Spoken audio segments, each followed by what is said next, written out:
Okay. Uh, Hello all. This is Kishore from Bangalore community, Bangalore developer community. So yeah, this is the last session what we are going to have at Marketing Cloud Developer Journey, and I'm excited for this. Likewise, you are all excited for this as well to learn the developer concepts. The prior to that, we had learned journeys and then emails.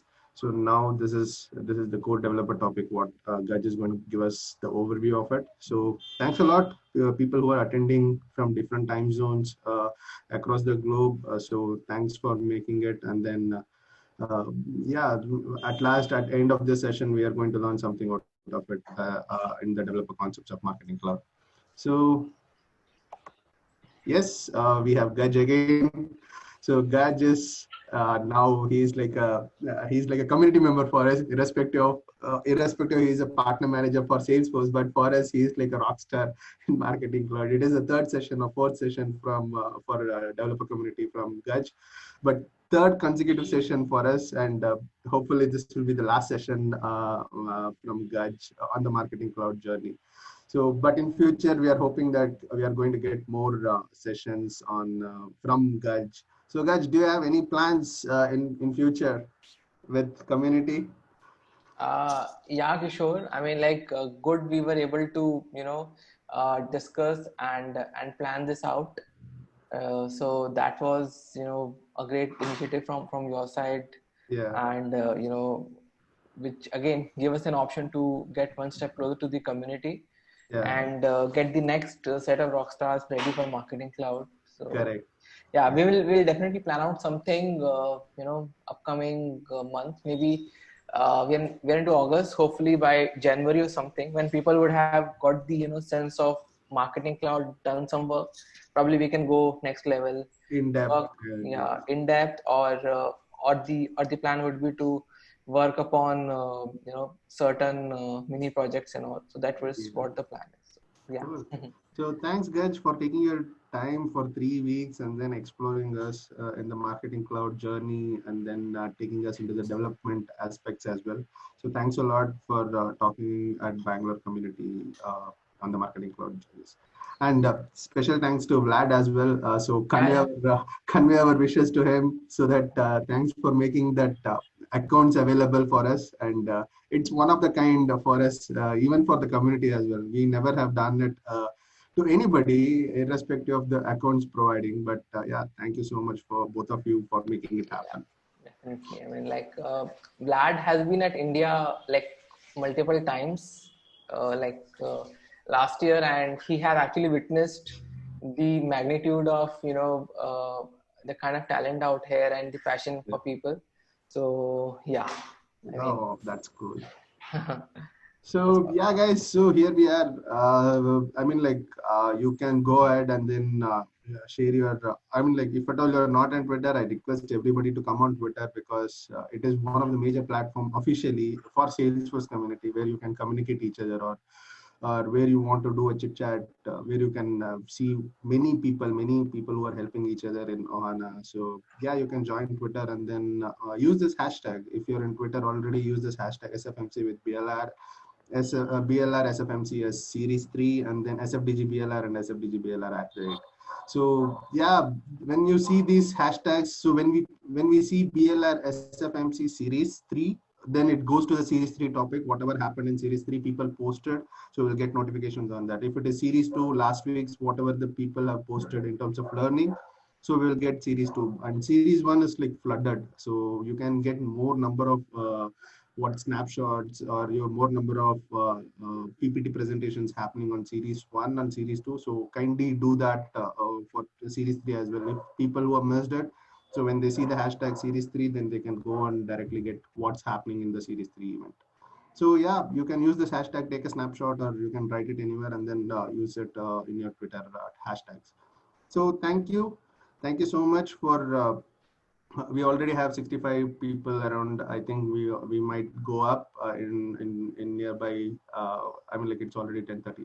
So yeah, so we will make it smooth. The final session will be like memorable one with developer aspects. Yeah. So over to you guys. Okay, great. Thanks, Kishore. So, like, good thing with us today is like since we have Rupa, so we will having the Q&A answered as we go forward. We don't have to now wait, till the end for the Q&A Right. to be taken care of. So that's one great thing. Yeah, Let and me. one more thing I have to add, guys. So if you are what writing question in chat, make sure you write it for all participants and attendees. So if others can answer it, the people can go ahead and answer, because I see many people like who have completed marketing cloud or marketing cloud journey. So I request you all to start with all panelists and attendees, so others can also see the questions and answer it. Would be great. So I guess my OneNote would be visible as of now. Yeah. Yeah. So I'll take 2 minutes on OneNote this time, not the complete session. Uh, so what we are gonna do in our next 10 minutes is talk more about the theory of AmpScript, talk more about the theory of SQL and the API, and from then I'll come back and start giving an hands-on. So why I wanted to not directly jump into the hands-on right after the theory aspect is so that people can connect the dots, and ultimately Rupa would be giving demo for REST APIs, what all you can do and not do with APIs for your requirements. Uh, Last non-technical question which I want to handle is till when are these accounts available? Yeah, I mean we got this account for strict 21 days limit, and you will have this account for 7 more days, and after that these accounts will expire, right? So that's one thing. Fine. So what is AmpScript? We all created static emails last time, wherein everything was already pre-decided that yes, you can create a nice HTML email, but that was all static. Now, what happens when my email should come with say hi name you purchased? I can say all the products last uh, July 20. Now you can see that I have got 3 variable fields in this email. This is a typical e-commerce website sending out an email about the account statement. So I've got name as a field. I've got multiple stuff which I had purchased and the month. So all these are like my variable fields which I would want to put in the email. How will I do it? How will I do this level of personalization? I will do it via AmpScript. And what all can I do with AmpScript? Like you can see, this data can come from my data extension, or it can come through my CRM, through my synchronized data extension, and from there into a standard data extension, or I would just call it DE. So there will be a flow if the data is coming from data extensions, and or you can use it straightforwardly from your data extensions also. Here you can see that we can also have some sort of for loop in my email. What do I mean by for loop? Is like someone might have made 3 purchases, but other person might have made 5 purchases. So uh, the kind of iterations the code will be making to print it out, we can do it through for loops. Then we can actually go around and use format functions. Like in what format would I want to have dates? So all those kind of aspects are already there through my AmpScript functions. So here you can see that we can have for loops, we can have multiple functions, we can have Salesforce functions. Just like for loop, we can also have if else loop, right? So one of the application of if else loop you can have is that you have right now you are creating an email for 3 geographies, and all that will be going into their native language. So to put into a perspective, I can have English, French, and say Mandarin. So what I would want to do is, if country equals to US, then I'll have, English. Else, if country equals to France, I'll have French. And finally, we can have else if country equals to blah blah blah, and I can have my Mandarin as well. So this way you can have else if blocks and use it into your emails. Very very simple. Last thing, when you will go into writing AMP script, you'll have to write something like block delimiter, or you will be finding this quite often, or you can actually write something in inline delimiter. What is the difference between these two? Whenever you have to go and declare something, declare or assign something, I would not say declaring, because you would see that when we go into demos or when we go into hands-on, there is nothing like some sort of data types for AMP script, like set @name can also have directly the current date time. I need not put like declare this as a date variable, and then only I can assign a date variable. You just need to go and assign anything to a variable. So we need not need to do all of that stuff here. So what actually would be happening is, sorry. So what actually would be happening is, you can go across, you can use that and put it into my block delimiter. So all that kind of defining, declaring, all that stuff will happen in the block delimiter. Where do we use the inline delimiter is where you are writing your AMP script code, and you would want to again put in your in your HTML code the personalized variables or the values out from there. So that's where we will be using a inline delimiter. So now with this, we'll quickly come over to our session. I'll share my screen in a second and talk about the key slides. We'll not be spending much time on the slides, because any which page you will be getting it through Kishore. So I thought quickly I'll go through AMP script, quickly I will go through SQL, and I hand it over to you, Rupa, to focus upon APIs when I come back. So yeah, I need to resume. Yeah, are you able to see AMP script screen? Yes, Kach. Oh, okay, great. So like I was mentioning in the beginning, what we have is, we have something like proprietary marketing cloud language, which was created to add personalized and unique content for each subscriber.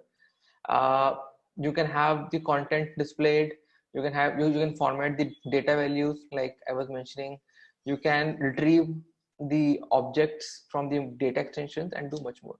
So basically what we do here is, we go around like what in the first line, that is a good practice, but that's not mandatory. So if at some places you don't find it, don't get confused.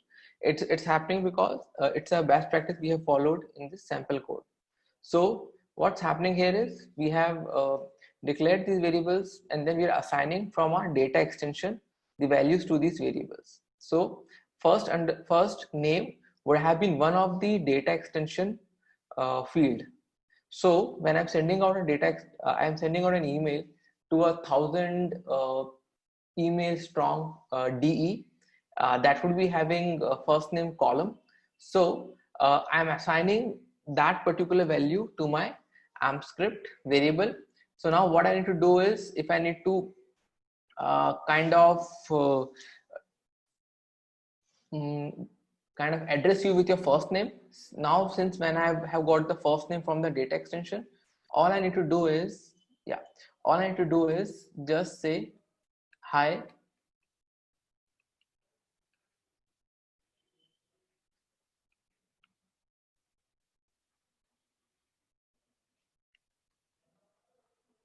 That's it. Because F name or first name, yeah, this should be first name. But yeah, but this would actually get my name or Kishore's or Rupa, to whomsoever that particular email will be going, and it will be addressed by our first name. So as simple as that. So you just need to go, assign it, take it from the data extension, use a function. It's a V function here. V function kind of prints the value of whatever value you have assigned, and you will go ahead and do that.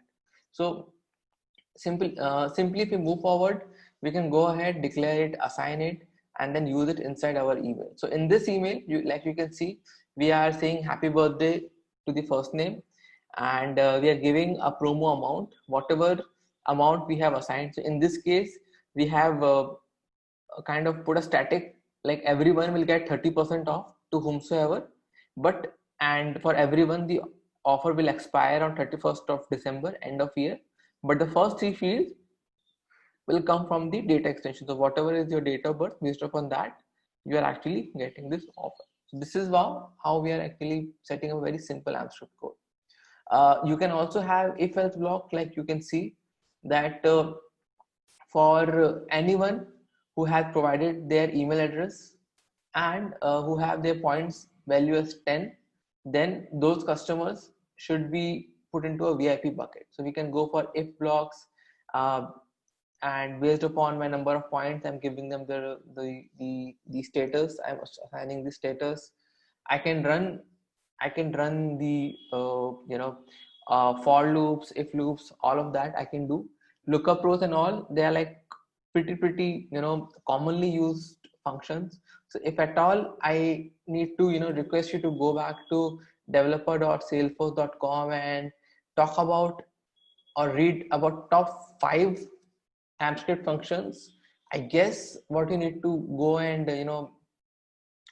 certainly look about is what you can do with lookup, what you can do with the V function, right? What you can do with the row count function,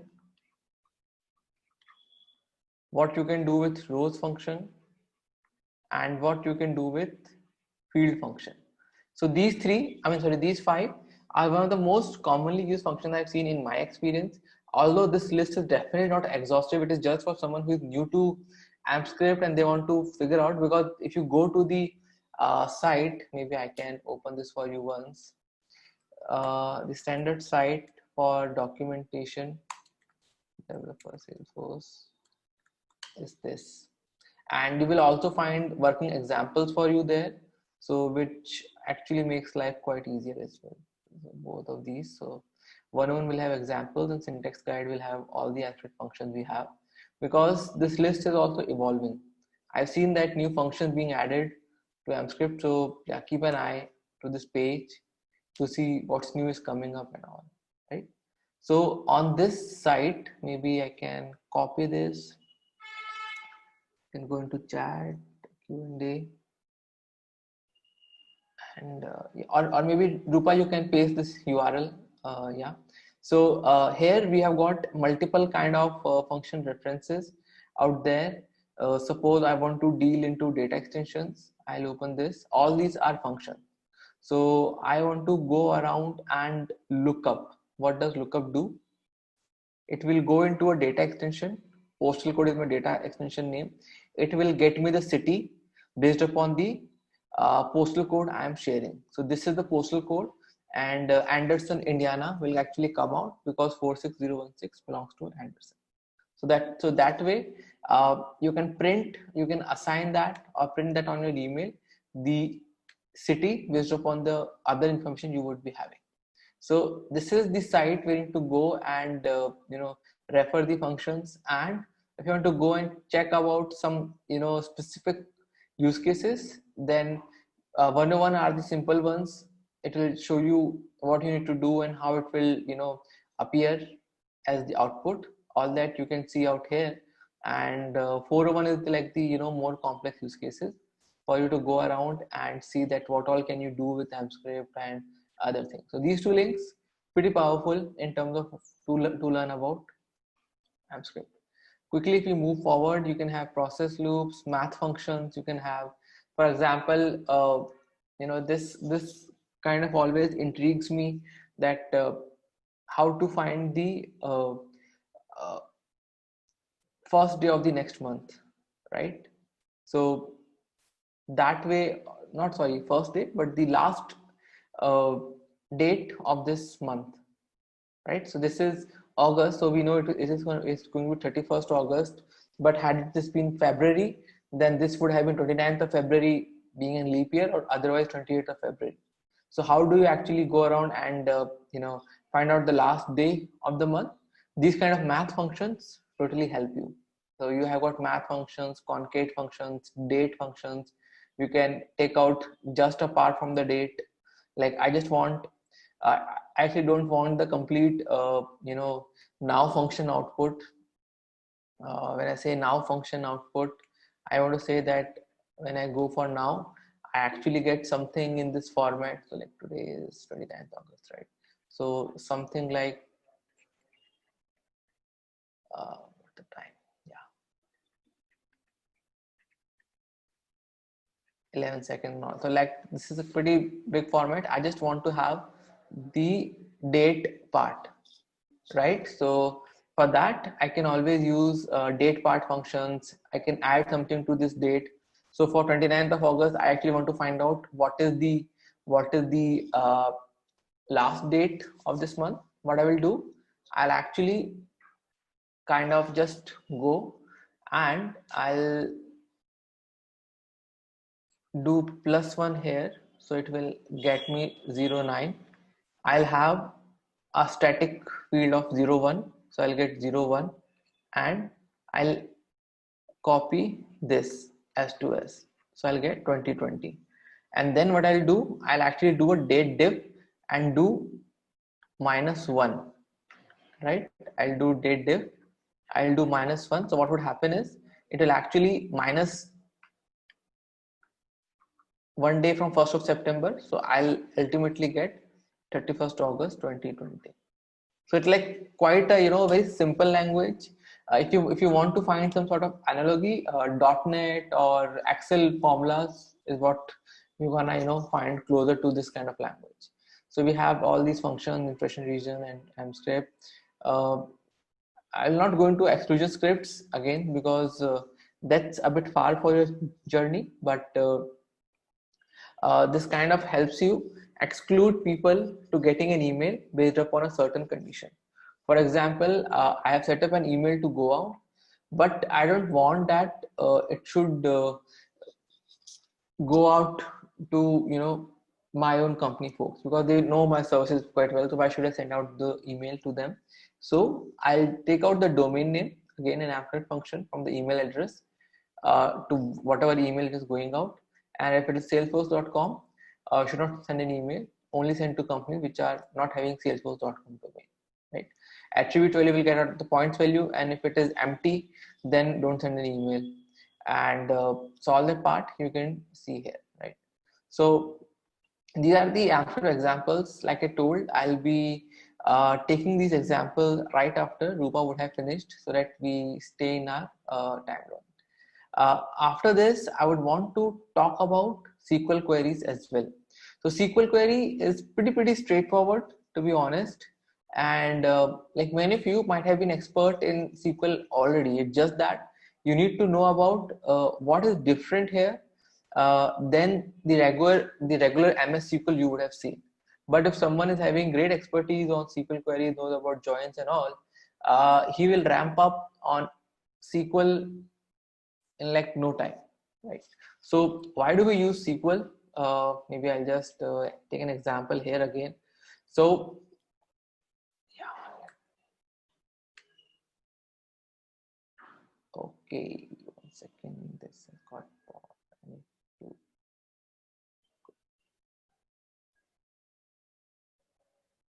yeah, I need to.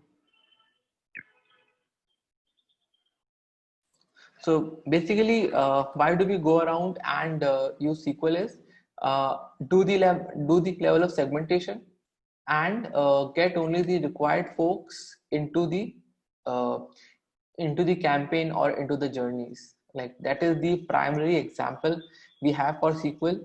Uh, we don't have very exclusive update kind of function that you go around and update something having SQL queries. So that is not as much in practice within Marketing Cloud SQL use cases, which typically you will be finding. So if I need to go around and talk what SQL can do for me is it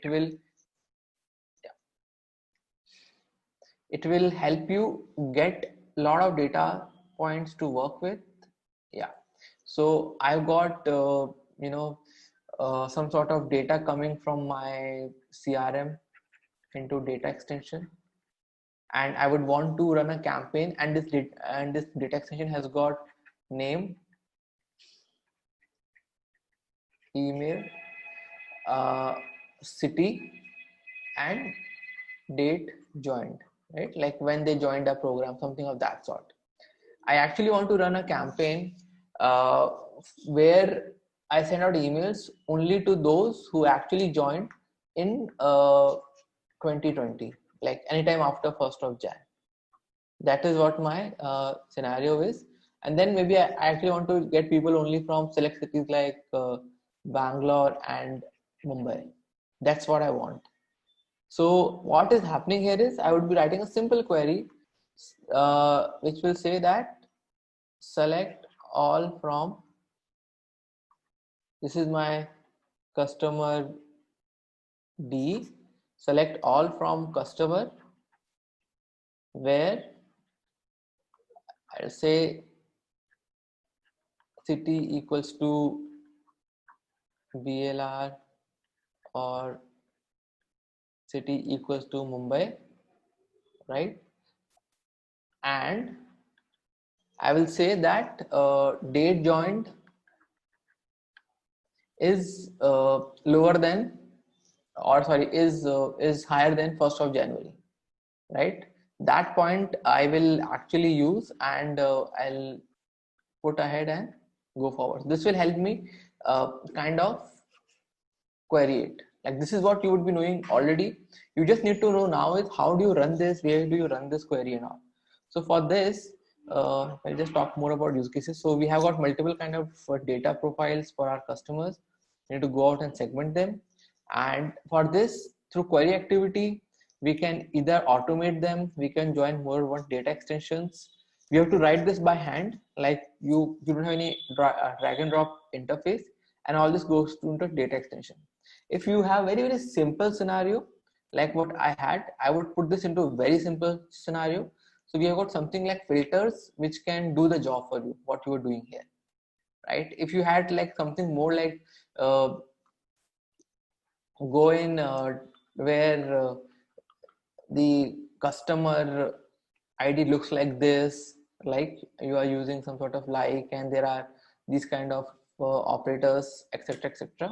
Then I would be going into writing a SQL query myself. But then for that I have filter activities which can kind of perform my stuff. So if you go into your Marketing Cloud account, go to subscribers, I would say you would find something like data filters, which will help you out on this case. Sorry, here it is. Yeah, no.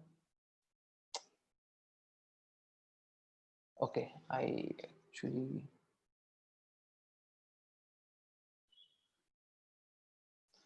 Fine. So we have got SQL queries. So SQL, you can go around. It's case insensitive. It's based upon MS SQL Server. Uh, so it can only select. It can't insert, update, or delete in Marketing Cloud. You can do it otherwise, but here it's primarily for selecting and getting into a target data extension. That's what it can do, right?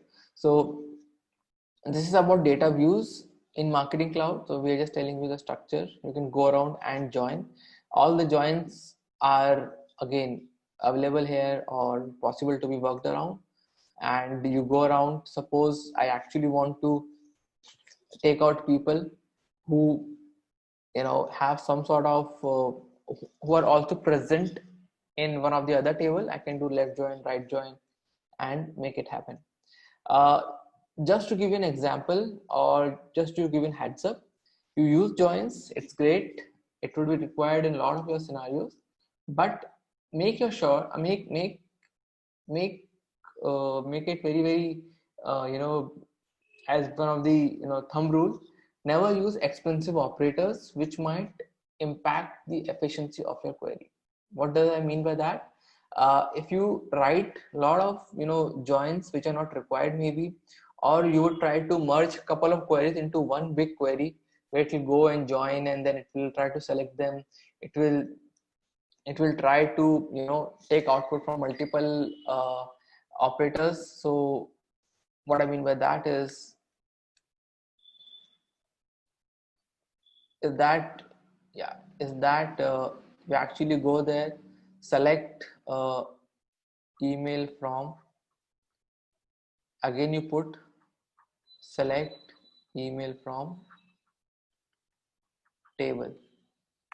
So you are actually not selecting from a data extension, you are selecting from an output, and then you're first querying one table, and then from the output you're again querying it. So here you might have some where clause, and here you might have some more where clause. So you can see here they're trying to combine a couple of queries. It might go into timeout if at all your query is very heavy, or as in having such kind of expensive operators.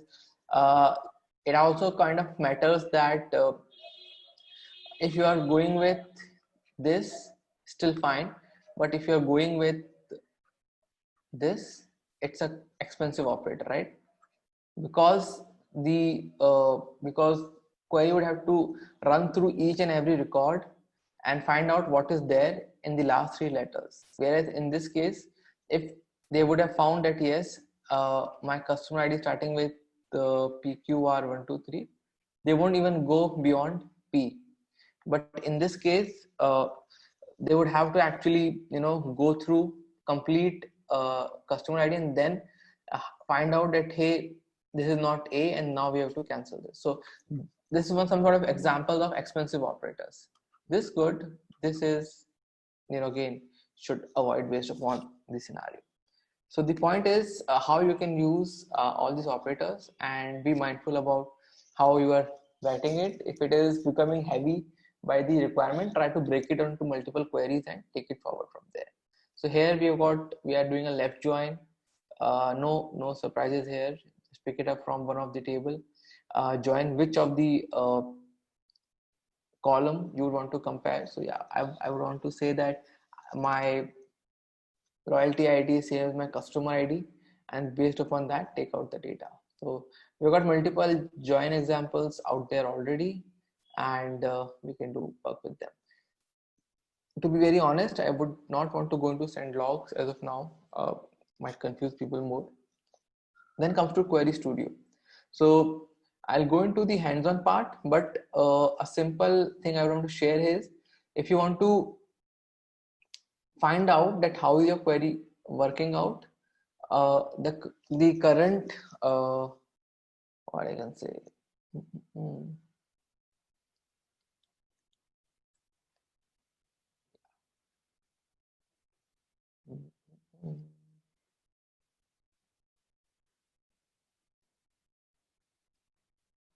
the current use case would be that you go there and you write a query, and then you put them into a target data extension. You always need to have a target data extension in order to run your query. But you are for now just beginning with your development, and would want to find out what is the output for this before you set up a target data extension. You can go to Query Studio. So my current flow is, I actually have target data extension. I actually have target data extension. I have something like source data extension. I will query this, get the output into a target data extension. Even if my query is and when I'm querying this, I can always use add, update, append, overwrite kind of operators. So all that I can do when I'm querying my source data extension and getting into target data extension. So that's the thing. So that's kind of covers what it is. CDP is not what we are here for. So that's what you can do, and you can see the output right into your Query Studio. And then you need to figure out that yes, what your target D needs to be. If I had say 5 columns here, my target D just might need 3 columns and work out. And these 3 columns have to have of the same data type and length out there. Okay. So that's all from my side from the SQL. I'll hand it over to Rupa, who will talk about APIs, and then we will be concluding this with AppScript and SQL examples. Right. So over to you, Rupa. I'll take. Can you share the screen? Do I need to give you control? Yeah. Okay. So what I'll do is I'll stop.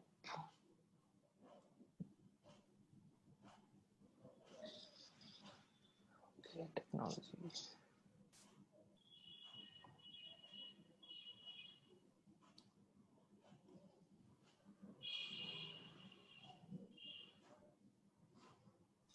Ask to stop. Yeah, I have stopped sharing. So I have started sharing my screen. Yeah, it is. Can you please confirm? Yeah. Yeah, it is visible. Okay, so guys, I know you have a lot of questions. I have tried to answer all of those, but if I miss any question, please don't mind. Guys will continue that. And yeah, coming to APIs, I see a lot of good questions actually. So yeah, I'll start all those and I'll try to address all those questions as much as possible in this session. If not, please drop an email. Definitely, I'll reach out I'll answer all those questions. So first of all, APIs is like a product in Marketing Cloud where you can see like it's not specific to one domain. It is specific. It is for every application we can connect for. But we have to be very careful that in Marketing Cloud, especially in Marketing Cloud, the structure for request and the response is in a fixed one. It's not a customized request, so that we can play with the code and do whatever customized development we want.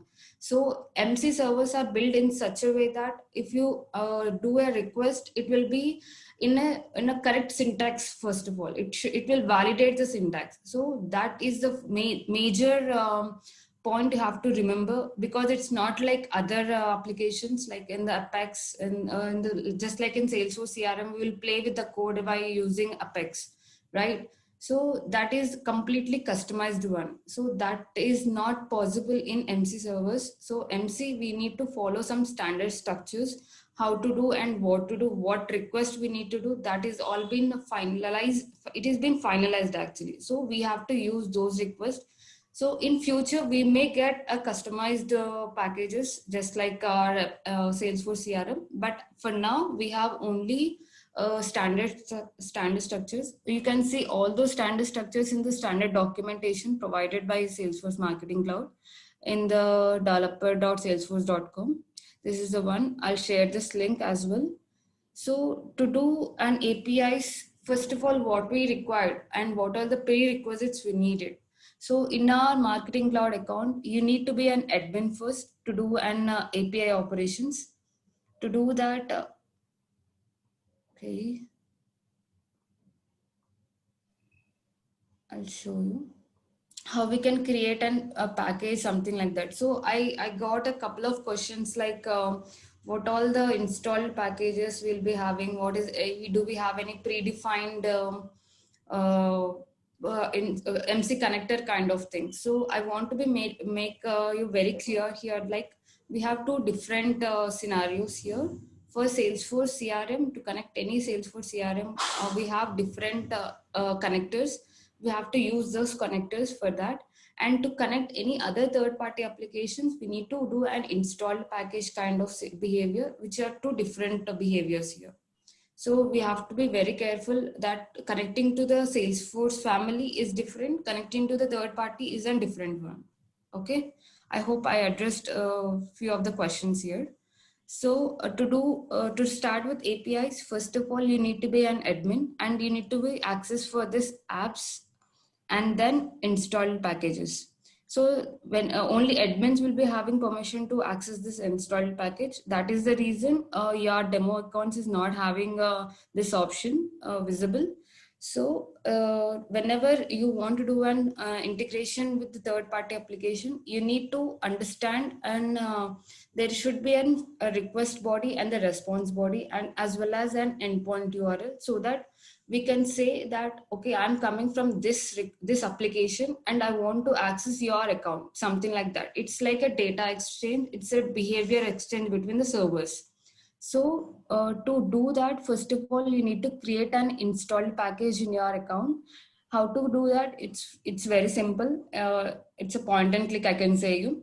So just go and click on new and give any name, just like I'm just giving a meaningful name. Just you can give any meaningful name.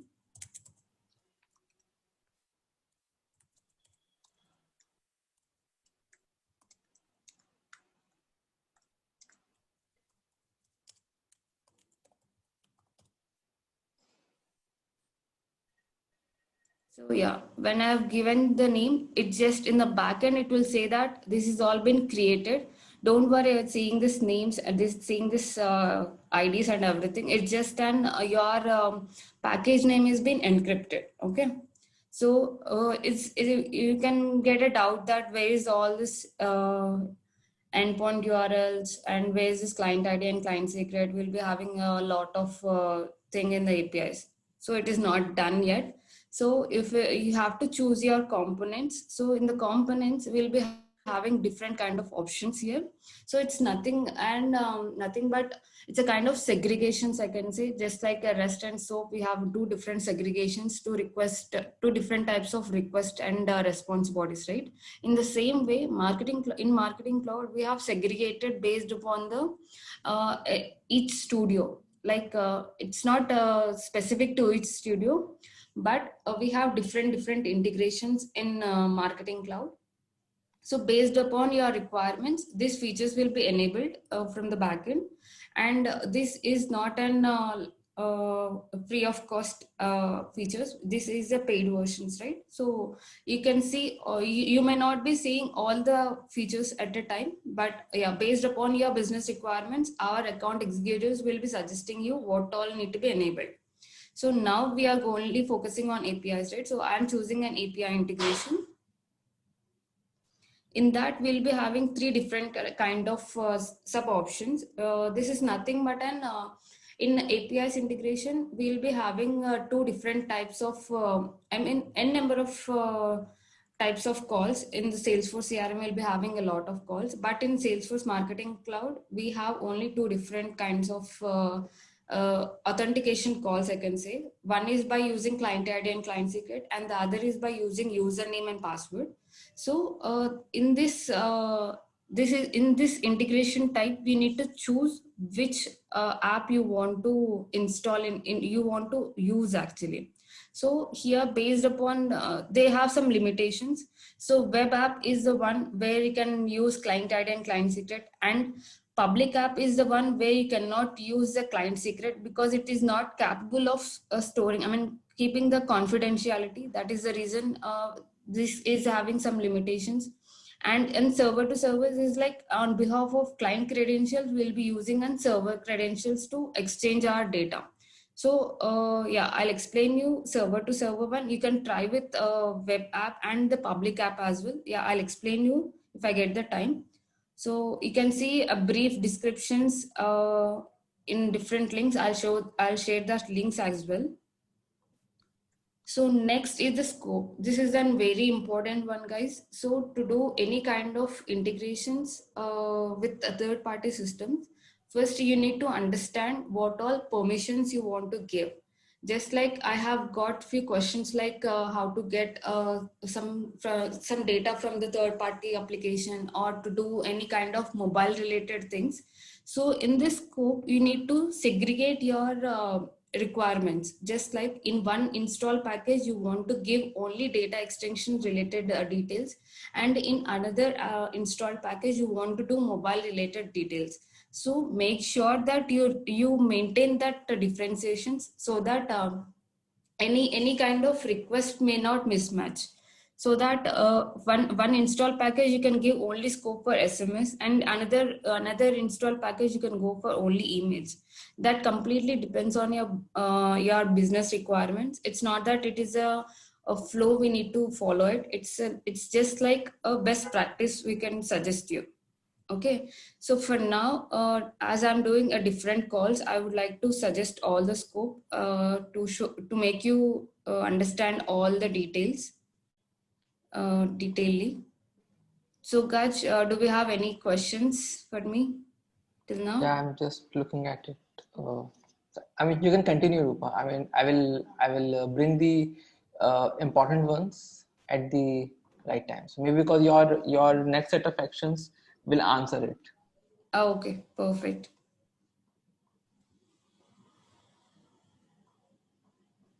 So just select what all requirements you want to give. So you'll be facing a challenges by why we want the scope and all those questions in your mind. So unnecessarily, suppose if you are sharing your third party, I mean, like you are sharing your credentials to the third party system, and they are trying. I mean, they want to do some demo testing, they want to test SMS has been registered or not, something like that. Then if they try and do a request also, then also Marketing Cloud servers will stop and say that you are not eligible to do this request. You are not authorized to do this request, because we are not giving that scope in that installed packages. That is the reason we are introduce this components. It's not that one time chain. I mean, if you add now, we cannot modify these components. You can anytime add a component, you can modify these components anytime. You can just use an edit button and then just use you can change this scope anytime. You can give the permissions, or else we can revert back the permissions as well. Okay. Okay, perfect. So for authentication is having a different URL, so that we can say to the server that I'm from this authentication application, and then you can further provide with the SOAP and the REST applications. So how to do a call and how to use this authentication URL and REST and SOAP URLs, I'll confirm you. Okay. So till here, do you have any questions? How to create an install package? This is all the install package details. Okay. So now we need an application to write our code. MC is not having any kind of console where you can write the code and everything. So we need to rely on another applications like Postman. You can use any SOAP UI applications, any REST applications, any extensions which are available in market. So it's not that you'll be asking a question like we are using any free application, in the sense, then what about our data? We will be fetching our data into an unsecured applications or something like that. It's not like that. Based upon your client requirements, we do have a paid applications like MuleSoft. We can use it, where it is a paid version, and we can exchange the data in that console as well. So it's completely on your client requirement. For demo purpose, I'm using an Postman application to show you all the details. So completely in this standard document, this is a standard document for APIs, where you can see all the supporting calls, what we support in the Marketing Cloud. All it is been detailedly explained. And even we do have an examples here, how to write the code and what is the response we'll be getting, what attributes we'll be getting in the response as well. And if it is and it is a failed one, if you want to understand any kind of errors, you can see API errors, which are segregated for REST and the SOAP as well. So you can easily understand based on the codes, error codes, where we need to correct our code and all those. And even in the response also, you'll be getting all these details, I mean error message clearly, that which attribute is missing and how to correct that also. Okay, which is an easy way to understand. So I got one question actually when I was answering all this in just before. So someone asked me like, uh, we can do other party connections also, right? We can do other parties, other third party applications also, but that request should be in this structure only. Okay, this is a structure for to get an access token. For to do any calls like SOAP or the REST call, we need to have an access token for sure. Without that access token, we cannot generate an SOAP or REST request, because this is a tool. This is an access token is an I can say key to the main function. Okay, without this key we cannot even open the servers and we can get the data from that servers. Okay, so if you miss any of the attributes in this request, it will directly say that it is not an authorized request, because MC servers are mainly structured in this way. It should have all the 4 details. So how to give your details? So just copy the client ID and client secret.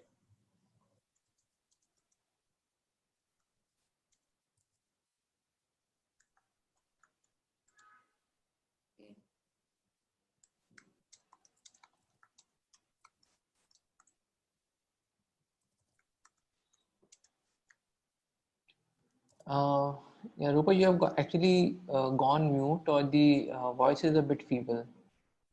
Like you're not audible as of now. Okay, I'm not talking actually. Okay, okay.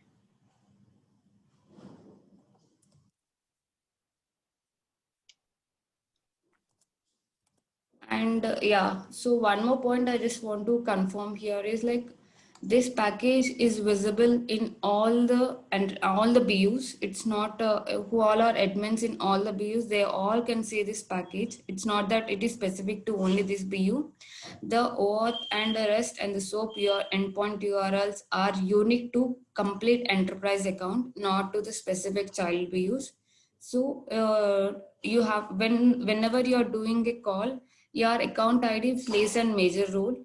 You can say that okay, it is visible in all the MIDs, so I can give whatever MID here. It's not like that. Where exactly it is been installed, that MID only it is been considered, but it is visible in all the accounts. Okay. So I have used here the auth URL to do an API call. We need to append few of the strings in the endpoint URL so that it will identify what request we are doing. So for authentication, we need to use authentication endpoint URL, which is having an v2/token. So you will be having a question, what is this v2 and what is this v1? V1 also we'll be using for sometimes. So before 2018, what all installed packages are present in Marketing Cloud, those are legacy packages. And in 2018, we have done a major release in the APIs, specific to APIs. That is the reason, and it will support over 2.2, 2.0 in the after 2018 packages.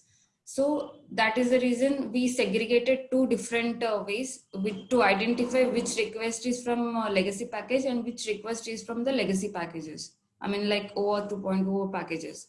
To do that, yes, just now I have installed this one, right? That is the reason I'm using v2/token. If not, if you're having any legacy kind of packages and you want to do an API call, then it will be v1/request token.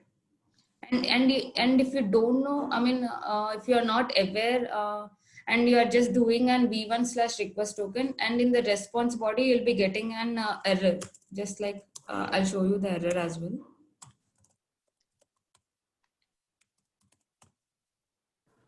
Rupa, you're sharing any other screen like Postman? Yeah, I'm sharing the Postman screen. No, we can see only the MC screen. Oh, okay. um,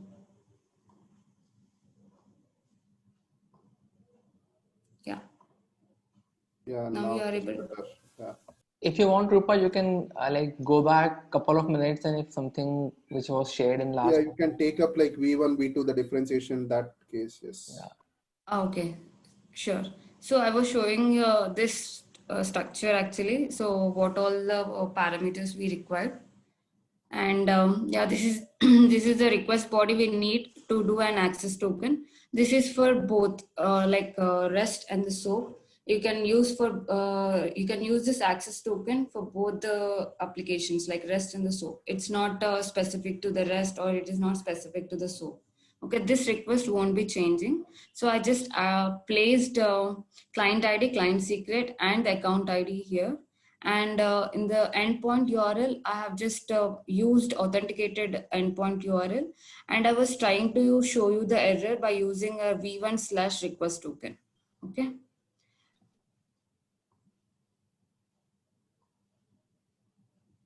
So, and to do this v1/request token, the client IDs and client secret structure is also different. It will be client ID. For V2, like OAuth 2.2 supported packages should be having underscore IDs. So these are the differentiations you need to figure it out. And you can check with this error code in the documentation as well, so that you can understand what it is saying and where we need to do the changes. Okay, so whenever you do any kind of integrations, make sure that what package, when it is being installed, you need to check that as well, and according to that you need to change the request and the response bodies will behave. Okay, all will not support all the things. In the standard documentation it has been clearly given, so yeah, you can go through it and you can check that. So once you, this is the access token. In the response, you can see the access token, and it will be having a limitation. I mean, like lifespan. The over 2.2 packages will be having an access token valid for till 60 minutes. Okay. After 60 minutes, the access token will be expired. There is no concept of refresh token, just like in Salesforce CRM, we'll be having a refresh token concept. Like we don't have that concept in Marketing Cloud. So you need to request for another access token within that 60 minutes time span to make your transaction live. Okay. So yeah, you can see in the response, you'll be getting the scope and what is the REST and the SOAP endpoint URLs. We have to use that. So whenever you are doing any kind of request, I hope you guys are aware of this HTTP post request, I guess. If not, I'll just brief you what is this. So you will be having a question like, only we can retrieve the data from Marketing Cloud, or what, or can we post something? Can we create something in the Marketing Cloud also? So for that, yes, we can do whatever we want. I mean, like there are some limitations in this HTTP calls as well. Please go through the document and you will come to know what all been supported actually. And we can support the delete operation also, but for specific limitations. So you will come to know what is the limitations in the document clearly. And you can put the request, you can post the request, you can delete it, and you can say copy it. All these HTTP calls can be done. What all calls can be done, you can see it in the documentation clearly. Okay, for that to do and to get an access token from the Marketing Cloud server, we need to post. Okay, post our credentials to the Marketing Cloud server. In the backend, what it will do is like it will authenticate from which application this request has been coming, and what is the ID, it is a valid one or not. If it is a valid and this is all the correct credentials, then we'll be getting the access token. So by using this access token, I'm going to show you two different calls. One is from REST and one is from SOAP. So to do that, you need to understand what is the difference between these two actually, or how to differentiate these two request and the response structures. So when to use what? So to answer that question, you need to understand REST is a lightweight application, lightweight service where you can do a request and the response all will be in a JSON format. Okay, and in the SOAP, it is like an XML format, and it is a heavy weighted one, and it is following some schema. Okay, in the backend also, when we get an any kind of SOAP one, we have to be very sure that it is following a schema or not. Okay, and in the mobile applications, yeah, we'll definitely using the REST, because it will save our browsing load and the cookies and everything. So you'll be getting a separate link where you can understand the differences between these two. And all the applications in the marketing cloud are not supported by only REST application or not only by SOAP. It is being divided in between those two. And mobile connect, mobile push, everything is being supported by the REST. And in the so you can see the data extensions one, automations one, and the journey builder related things, because these are the heavy weighted one, and we need a detailed SOAP request for that. Okay, hope you understood the point here. So I just want to do a small demo in front of you, how to validate a user in the marketing cloud via using a REST API request. To do that, we do have a standard document in that, where you can check the how we can check how to validate the email address. If you see, this is the standard structure. Just you can take the standard structure and just do the call in the Postman, and you'll get the request. So it's just like an just follow this document for easy purpose, and you can understand what all we can do it from marketing cloud APIs, and you can play with that. Okay, so for that I have prepared one sample structure. So where to place this access token, in the sense, in the authorization, use barrier token and just place your access token, whatever you generated, and just place it. And in the body, what email address you want to test it. If it is a valid one or not, it is present in the account or not, you can test. So I'm just giving one email address, a random one. And in the endpoint URL, if you see, I'm using a REST API endpoint.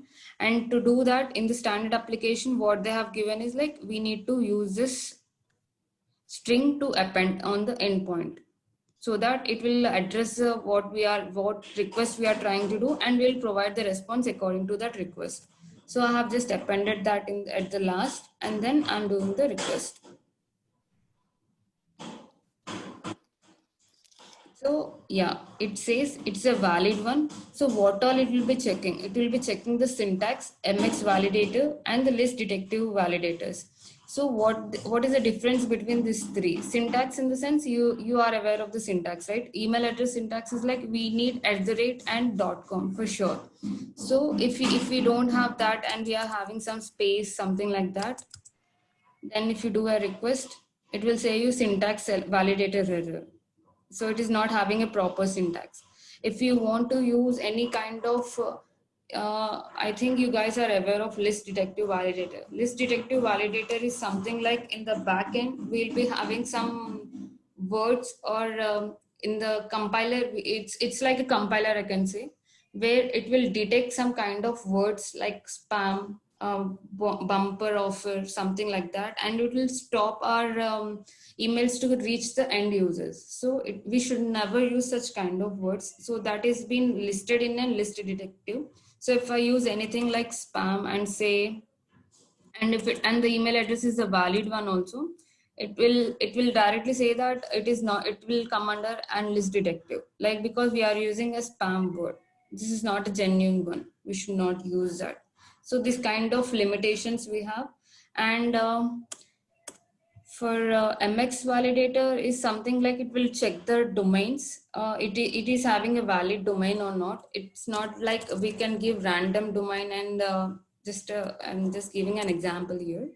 So random domain, and it will take it. It will in the backend, it will support only the genuine domains, not all the domains. So you cannot like do a request with an casual data. We have to be very careful while doing our request, so that it will all, after all satisfying this request only, it will give you the details of the specific user.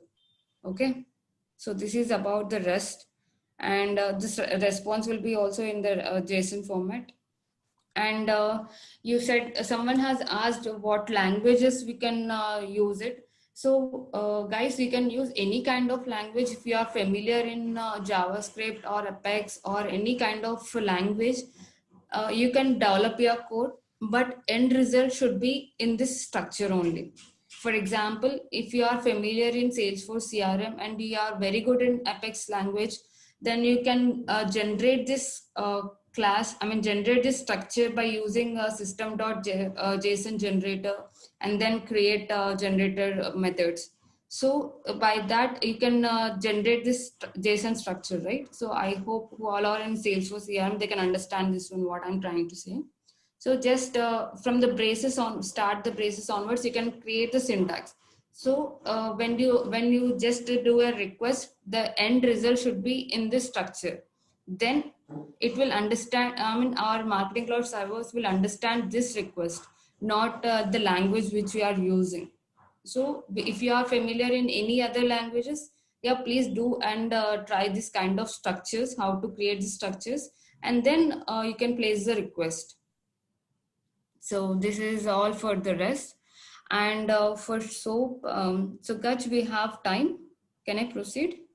I mean, how much time will you require for SOAP, Rupa? 5 more minutes. Yeah, then we can proceed. Okay, perfect. So for SOAP, I want to create one list actually, and then show them how we can insert some subscribers into the list. Hope that is easy one.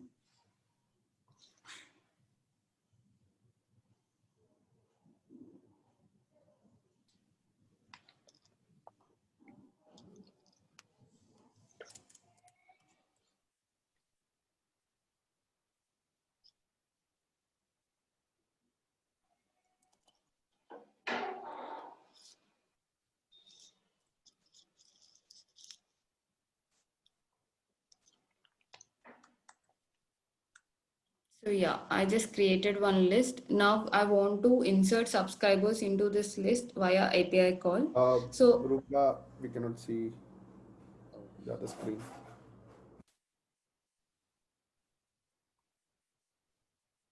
now, Yeah. Oh yeah, now it is good. So yeah, can you show us like what is the list? yeah, I just created one list. For list and the data extensions, we have some differentiations. So Gaj, you want to take this question? Okay. So last time when we covered how to get data inside Marketing Cloud and store data inside Marketing Cloud, we covered only data extensions. So when Marketing Cloud started, or when it used to be Exit Target, when the platform was just being built, that time there was not as much volume of emails for which we wanted to have some sort of relational database. That is, you would just have a list email, and you will have a static list. You will have a format of how you would want to see it. So if you go to your particular accounts, and if you go to all subscribers, that is a list format, right? So you are not able to change anything there, but as soon as someone is sent an email, he's getting added to a list. All subscriber is a list for that example. So if you are into a situation, although now because all of your campaigns would be requiring some or the other reason which will call for a data extension need, that is, you might have used data, you would want to query that uh, data set, so you would require data extension, you would want to send it into a journey, hence you would require a data extension. Because for all these needs you cannot use a list. So list used to be where we started from, and now data extension is something which is used for most of our requirement. So that is the major difference between list and a data extension.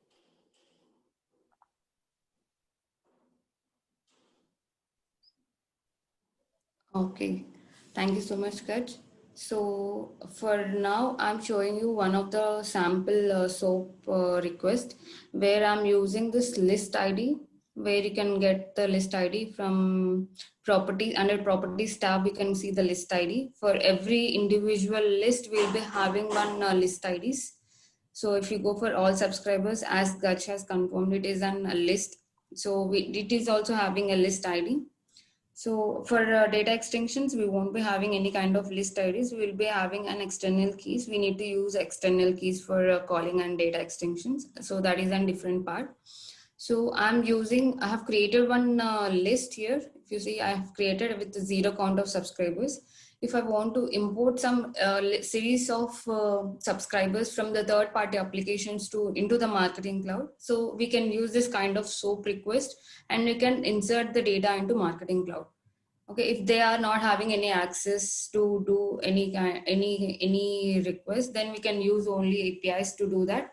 Then you can use this option. And under properties, you'll be having the list ID. Just copy this list ID, and yeah, I'll share Postman screen. So yeah, this is the standard request where you will be getting it in the standard documentation where you can search with how to add a subscribers to a list, and you can get the request for examples, like and even you'll be getting the request and the response also. For that, first thing we need to keep in mind is like we need to use the SOAP URL here, and for appending that, the string is service.axmx. So this is a string which we need to append at the end of the SOAP so that it will understand what request we are doing. And in this request, we need to make sure that our action is a create action, because we are inserting the subscriber into the list. We are not updating it. So we have different operations, different actions based upon your request. You can do that. So I'm using create operation. And here I need again access token, where in the SOAP it will be called as fuel OAuth token. So I need to do again a call and I need to place it, and then we need to do a request. And I'm just giving Rupa this random number and email address to insert into the data. And in your list, if you are using any kind of fields, any kind of attributes you have, you can place it here in the structure, and then you can insert that data as well. Okay, for now I'm just using the mandatory fields, which is an customer key and email address. In our UI scenario, it is a subscriber key. Here it will be called as a customer key. Okay, so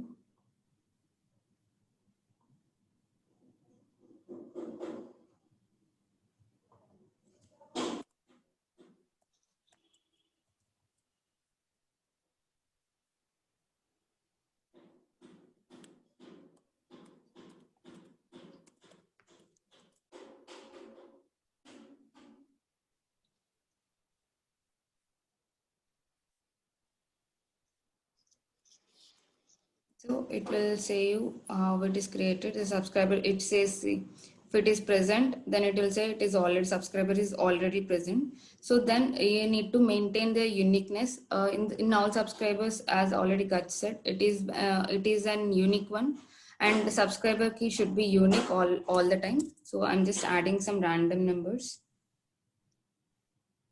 to make it unique. Yeah, subscriber is created. So when I go and see it in the UI and the refresh the screen, every time please refresh the screen whenever you do a request. Then only you can see the changes.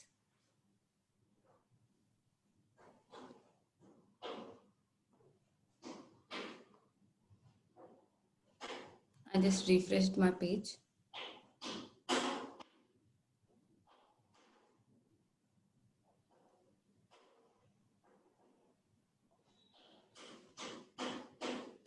You can see record has been added.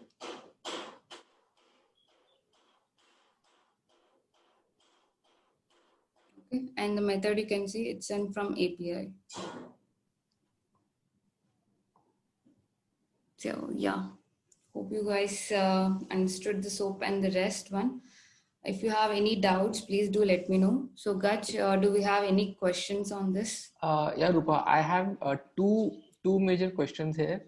So first, if you can show on your Postman collection the mobile connect requests also. Like you need not go into detail, but we just want to showcase that, how other multiple scenarios can be achieved with REST APIs.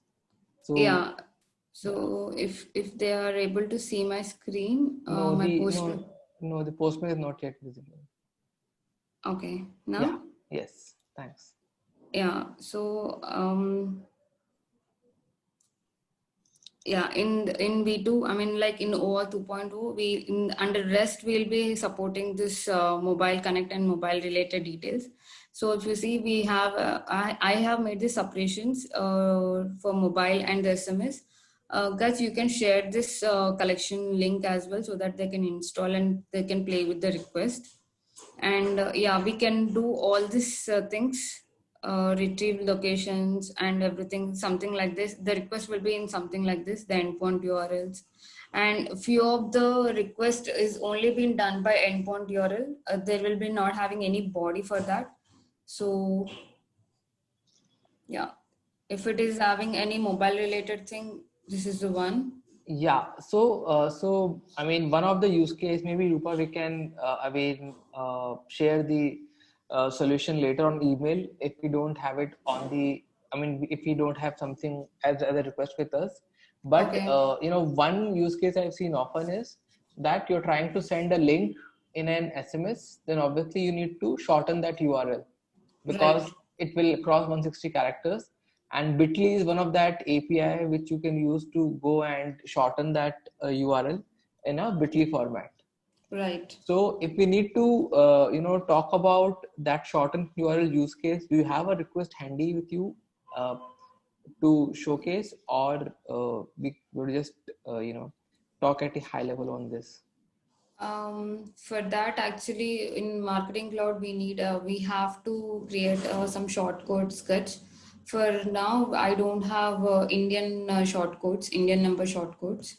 So I'll try to figure it out this one, and I'll try to send it an email with the complete details, so that you can share with the audience. Yeah. So I mean, just to add for more Probably we clarity. can add that in our PPT and then we can share it, Gaj. What do you think? Yes, yeah, great idea, Kishore. We can actually record that 5 minute of, The mobile connect and then we can show it. mobile Yeah. connect walkthrough and append it to our video and then upload. Yes. So, yeah. So the idea is that if you're going to call Bitly and send your link on the runtime, then what would be happening is that you have to get a purchase, or you have to purchase some sort of package from Bitly also, and it will have certain limits on number of requests or number of SMSs which can be sent with having a shortened URL. If you go to Stack Exchange, I guess it has already been covered there. I would really suggest that thing also for anyone who is trying to go through. And we will also try to showcase what request collection you would be requiring for a Bitly shortened use case. So, yeah, I think that's one about the mobile connect. And last question to you, Rupa, would be around. I have an external website which I need to connect to Marketing Cloud. So what major steps I need to take care of if I'm using, APIs? Yeah, so the first thing, when when you are connecting to an external website or something like that, just understand how their request bodies and the response bodies are, and then make sure you send the request, or you get the request from them in such a way. Like if I said you right, Marketing Cloud is having. Let me show you. So yeah, if you see, it will only accept the request and the response in this structure only. So you have to make sure from the other website also, when you get any kind of request, it should be in this format. And you send the response also, they have to understand this is the only structured response we'll be sending them. If they want to append any kind of details in this, For that, Marketing Cloud is not the good option. They have to choose some custom APIs where in between they have to use any other.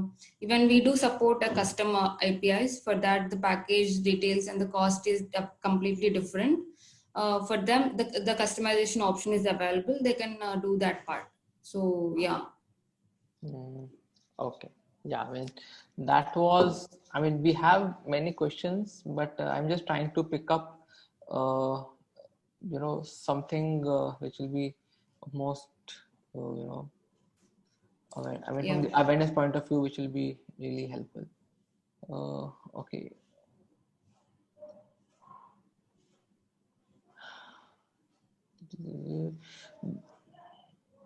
There is a question around Commerce Cloud, Marketing Cloud API connection. I would again try to take it, offhand, because when the data is coming from Commerce Cloud, we don't have a productized version like MC Connect, what we have for which is being maintained by not solution engineer, but Salesforce engineers. So for Commerce Cloud connector, the things or the process will be different. Have you had any idea around working with Commerce Cloud connector anytime, Rupa? Or you want to share something? Commerce Cloud, no, Gaj. As of now, yeah. No it's a tricky one, yeah. Yeah, so fine. We'll take this back, and probably one of the Commerce Cloud expert also need to help us understand that what is the format on their side to send data or the payload back into Marketing Cloud, and things we need to keep in mind. Great. So I think thanks a lot, Rupa. You covered API as well. I'm pretty sure when this video will be uploaded on YouTube, people would need to bookmark this and go through in detail, and it will be helping them getting started with APIs for someone who is, a newbie or need to start off. Okay. So I'll take just 5 more minutes, cover my part. I'll start sharing my screen. Yeah. So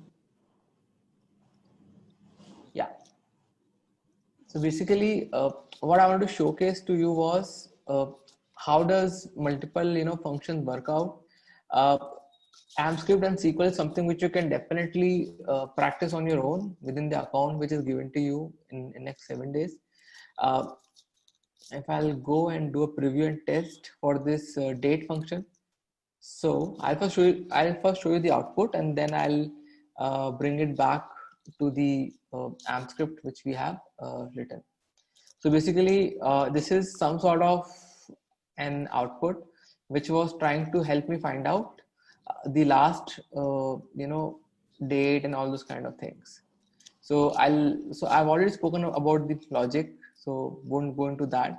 But you can go and do the date parts. You can showcase a format, say in Dutch language. How would you want to showcase the particular date time format? This is how you can take out just the just your month part and all. So like today's 29th of August, so it actually ran, and it is running in the CST format. So that's how it is giving 12 midnight, and it will give me ultimately the month, the year, and all that part into the format I'm looking for. Similarly, we have got something like encryption related functions as well. This is pretty important. Suppose you have got an email and you would want to send a person to a cloud page, from your email to a cloud page, and if he takes his email address with him to cloud page, you will be able to again do a lookup there, because the AMP script works on cloud pages also. You can do a lookup, and you can actually pre-populate a lot of fields on that cloud page, whichever have not yet been sent out. But when this transition is happening, you would want to make sure that the email is encrypted. It is not visible and all. So what you do next is you actually set up a key value pair. You encode that email and you decode it back. So this looks like this, but if I do a preview and test, it will give you an idea, or actually a better idea of what I'm trying to convey. So I can have multiple formats. I can have my own format as well, So something which would in UTF-8 format, something which would look like this is actually my email address, right? So that's what happens. That's what happens when it is being sent out from email to cloud page. But ultimately, with your level of encryption, the email is not visible to naked eyes. So that is something which you can think of as well. We have got multiple currency functions and other things which you can work around. Maybe last thing I'll take is SSJS plus MScript. Maybe those who are aware about SSJS already, I can tell that yes, SSJS and MScript both can work together. Very simple example, that is, you can use get attribute value, set attribute value, and make your values passed from the MScript and make it appear on your particular form or the cloud page you are working upon. So yes, you can have both of these function together. MScript functions like absurd data and all works on cloud pages. It can help you get data from CRM, like retrieve Salesforce object is one of the MScript function, so that you, when you say retrieve Salesforce object and the object name is account, and you give something in the where clause and tell that I actually want first name, last name, value. So you will get all these three fields from the account object into your the cloud page or wherever you want to personalize it. So that is possible. So AMScript can work on cloud pages as well, but in terms of I can say I'm trying to find a better word. In terms of functionality, AMScript has got the most use cases inside emails. In terms of functionality, SSJS has got more use cases on the cloud pages. So that is something I want to share. About queries, if you want to go and run a query for yourself, I'll just show you quickly what you need to do. You need to go into Automation Studio. You need to have a source data extension from where you're querying, like select all from customer. So customer is my source data extension. And you need to have a target D. So customer underscore filter. So customer underscore filter will be my target D, where all my data will go and sit. So what I'll be doing is I'll be first going and creating an activity. You go to activity, you create an activity, you go to SQL query, you go next. And then I'm saying that I'm trying to customer underscore city. So I'm trying to filter it as per the city. I can choose a better folder name to go out and place my query. Next, when I go next, I just need to go there and take, okay, fine, which D I'm going to pick up for my thing. So yes, I've got a customer D. So I'll actually use customer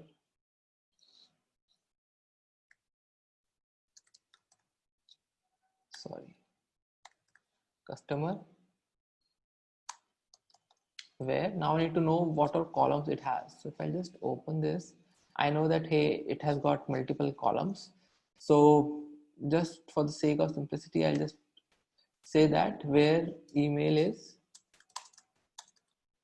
not null. As simple as that. So only get those customers where the email value is not null and take it forward. You can validate the syntax and it will say, yeah, it is fine. You go next. Now you need to find out in which data extension you would want to take these 3 plus 6, these 8 column values into. So now, yeah. So it will take me out here. I'm into target data extension field. I need to have a data extension wherein I can copy all the result. So copy, in fact, not copy, but append, update, or overwrite the way I want. And I'll choose that data extension. Although this has got only 3 fields, so it won't be, kind of getting me there. But yes, I can choose this. I go next. And this is what it will do. It will take from that's the name, that's the source, that's the target, and finish. And what I need to do is I need to go and now run this query. I can run this query through automation so that I can set up some sort of flow around when do I need to run this query. Do I need to run this like every Monday, run once, this and that. So all that part I can do. So as your ongoing project requirement, you would be requiring an automation. So you will go into an automation. I'll say I'll just schedule this and I'll have a SQL query out here. So now I'll go into SQL query and I'll try to put the customer city. Yes, that's what I created. So now I can simply go click done and here it is, right? So as simple it is to go around and set up a query into Marketing Cloud. You go there, you save, and if you want to run once, you can run once, or better enough, based upon the requirement, you can say every Monday run this at 2 a.m. India time and run it weekly on Mondays, right? And end after 4 occurrences. So that's it. My automation is completed. This query will run and it will transfer the data to the target extension. So this was a brief overview around queries. I can easily say the APIs were the highlight of the session because that's what something which is creates a lot of queries in a person's mind, because there is a lot of ways APIs can work around. There are a lot of functionalities you can achieve through APIs. So thanks a lot, Rupa, for getting us through the basics and take relevant use cases. It was certainly helpful.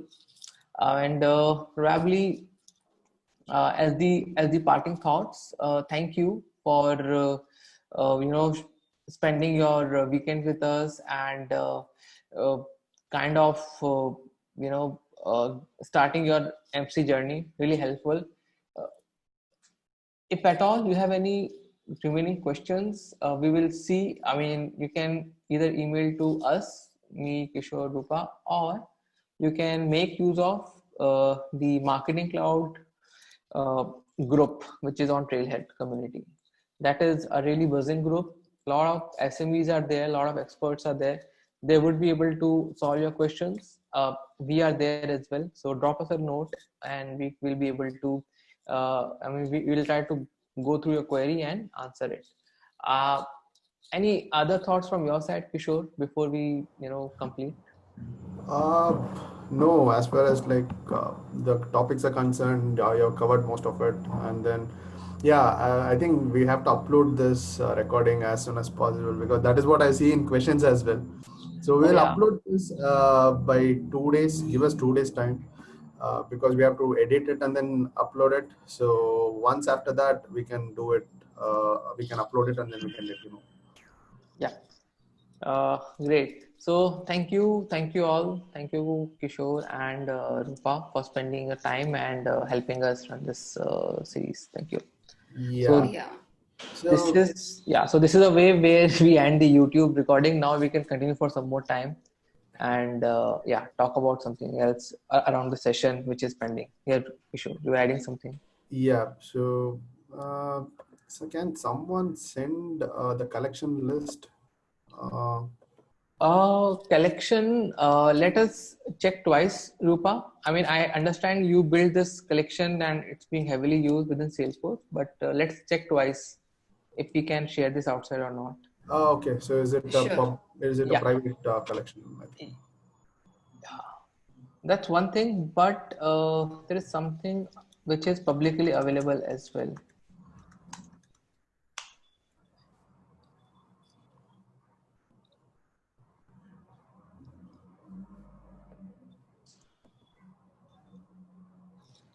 This one. This is also, created by Marketing Cloud experts team.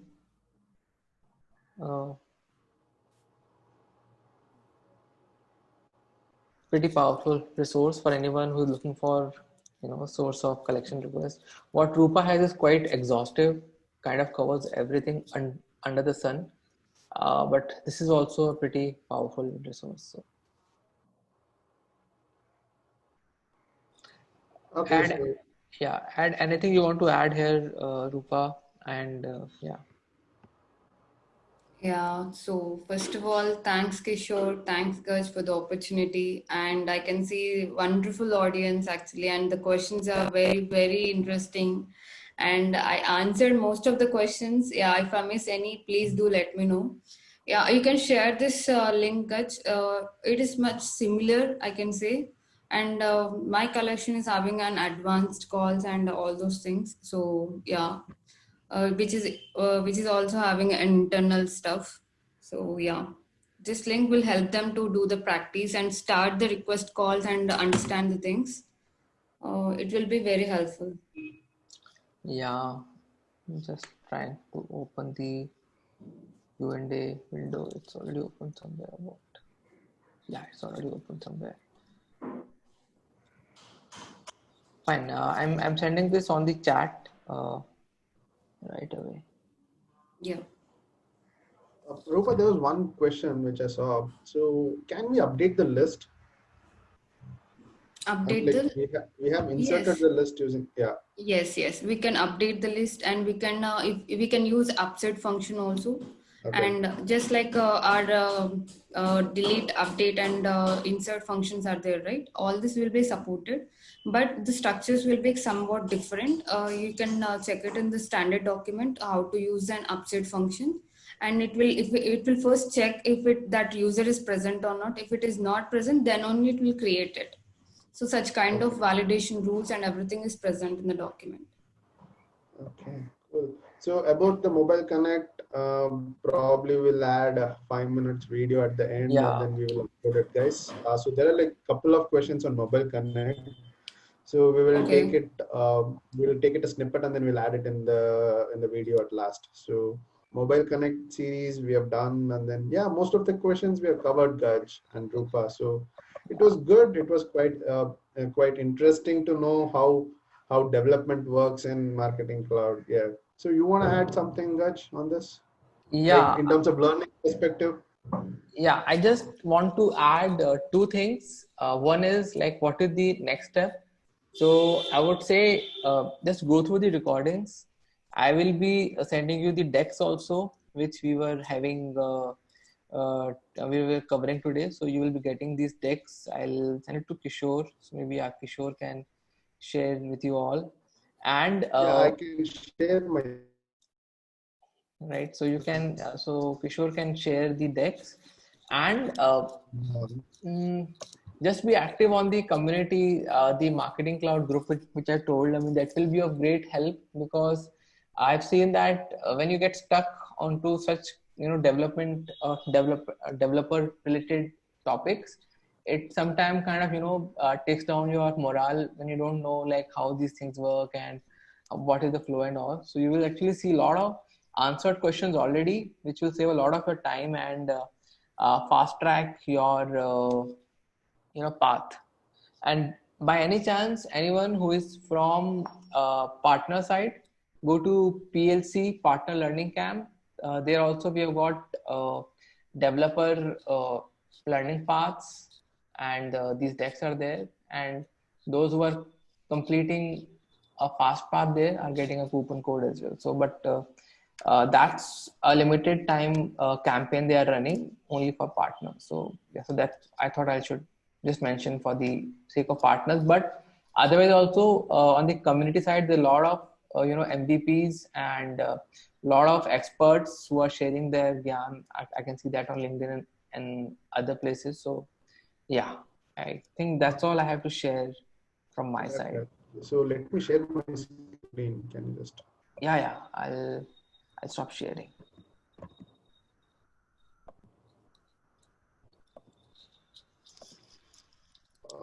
So you can see my screen. It says, yeah, it's there now. Yeah.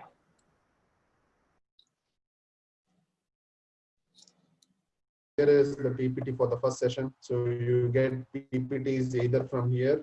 Okay, now community groups, just go here and then see for the first session. So over here, you see the first session, go to the marketing plan. Not have any PPTs. It was completely hands-on and whiteboard kind of stuff. So here we have uploaded our second session's PPT, the video. And yes, third session we will have it over here. Like marketing cloud learning path developer. So probably once we upload all the things, you get notified over here. And then Twitter as well. So in Twitter, you get most of the information, like which is the next event, all those things. Whenever the YouTube video has been uploaded, you get notified there. So follow, subscribe to the YouTube channel as well. And yeah, thank you so much, Gaj and Rupa, for this amazing session, and then giving us an overview of MC Developer Learning Path, and then showing us all the modules what you have been covered. So this is one of the amazing sessions, I should tell you. And people are asking like, when is the next session? So probably for the next session, Kishore will cover Cloud Pages, because we didn't went to Cloud Pages because that will ask for server-side JavaScript and other things.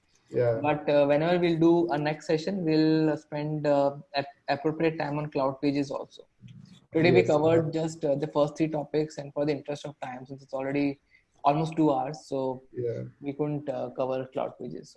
So probably, like even people are asking like DMP and then other sessions as well. So let's see how things goes on with other topics. And yeah, so Rupa, you want to add? And then you told like it is vibrant community again. So you had seen all the questions, which has been very quite interesting. And you want to add anything on top of it? No, Kishore, actually, I'm good. But yeah, I can This is say. Your first public community that you have given, or you have given a couple of sessions prior? Prior, I have given a couple of sessions, and even in internal also, I'll give some sessions on APIs. Okay. So yeah, this is my first thing with you people, and especially with the Bangalore guys. I didn't do any session specific to the Bangalore one. Yeah, this is my first one, but I enjoyed a lot because audience are very interactive, which is very important actually to do a session. Yeah. And those questions are also very useful, and even I'll answer those questions in the offline as well. And what you can do is you can however you have the questions handy, right? So probably Gaj will copy us in that questions once the tweet it out, or you can mark @SFDGBLR, and then we will retweet that, and then we can answer it. That should be fine. If everything you are okay with that. Definitely. I'll be doing that. You might not know who the user is and then where the email ID is coming from. So that is the reason I said you can tweet it out, and then so you get, many people can see the questions and answers at the go. So that is why we said. Oh, okay, got it. Yeah, I'll do that one, Kishore. And one thing I just want to advise you, all of them, that please use it and play with APIs. Then only you'll be getting all the codes and everything. And document, it doesn't really stay in our mind for longer time. Just play with the APIs, the request and everything, the response bodies. Then you will be handy for you guys, and it will be very helpful for you. And in the future also, definitely API is going to be a very good opportunity in the market as well. So I request you to go through all the requests, and please do let us know if you have any kind of doubts, or if you want any sessions. Please, we are open for it, and we do help you guys to reach out your goals. Cool. Thanks, Rupa. Thanks for this amazing session. Thank you. Yep. So, guys, Gaj, at last, so anything you want to add? Yeah, we will always be looking forward to an opportunity to connect again. Yeah. So thanks for all your time last 3 weeks, like I mentioned. So, and please continue on this learning path, and this might require some patience in the beginning, but certainly with the kind of opportunities Marketing Cloud and the whole Salesforce ecosystem is actually having, it is like totally worth investing your time. And like APIs are the true source through which you can extend the platform and go out and achieve some like really some really unique use cases. So that's why it is really helpful if someone is having adequate knowledge on APIs. So please spend some times out there and go forward on it, right? Cool. So So thanks, Gaj.